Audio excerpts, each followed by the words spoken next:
களம் காவல் களம் காவல்னு எங்க பார்த்தாலும் இந்த படத்தை பத்தி தான் பேசிட்டு இருக்காங்க. உண்மையிலே இந்த படம் செலிப்ரேஷன் மோட்ல தான் எல்லாரும் கொண்டாடிட்டு இருக்காங்க. இந்த படத்துல மம்முட்டி, விநாயகன் 2 மிகப்பெரிய ஜாம்பவான்கள் ஃபேண்டாஸ்டிக்கா நடிச்சிருக்காங்கன்னு எந்த விதமான டவுட் இல்ல.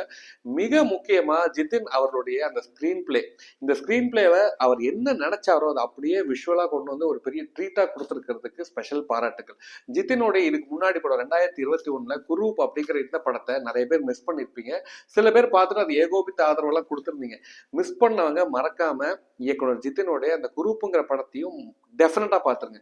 ஏன்னா ஒரு படத்தை இன்வெஸ்டிகேஷன் ஜேர்னலிசம் அப்படிங்கிற அந்த ஒரு தாட் ப்ராசஸ் இருக்குல்ல, அந்த தாட் ப்ராசஸை கரெக்டா ஸ்கிரீன் பிளேல கொண்டு வந்து நிறுத்தி அழகா பியூட்டிஃபுல்லா ஒரு கிளைமேக்ஸோட ஃபினிஷிங் கொடுக்கறது வந்து எல்லாருக்கும் சாத்தியமான்னு கேட்டா அது ரொம்ப கஷ்டம் தான்.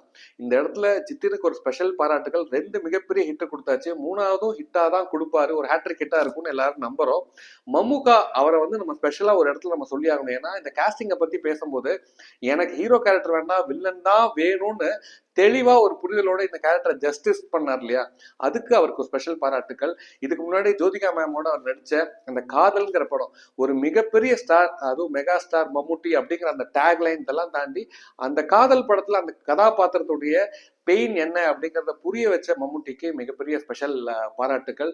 உங்களுக்கு மம்முட்டி அவர்களுடைய இந்த படம், அதாவது இந்த களம் காவலாகட்டும், அந்த படம் காதலாகட்டும், அவர் எடுக்கக்கூடிய அந்த கதைகளை தேர்ந்தெடுக்கக்கூடிய அந்த விதமாகட்டும், என்ன பிடிச்சிருக்குங்கிறத மறக்காம கமெண்ட்ஸ்ல பதிவு பண்ணுங்க. மம்முட்டி அப்படின்னு சொன்னா ஒரு பக்கம் நிறைய அவருடைய பாடி லாங்குவேஜ், அவரோட ஸ்டைல் எலிமெண்ட்ஸ் எல்லாமே அவருடைய இந்த படத்துல எந்த காட்சி, எந்த டயலாக் உங்களுக்கு ரொம்ப பிடிச்சிருக்கு அப்படிங்கிறதையும் மறக்காம கமெண்ட்ஸ்ல பதிவு பண்ணுங்க.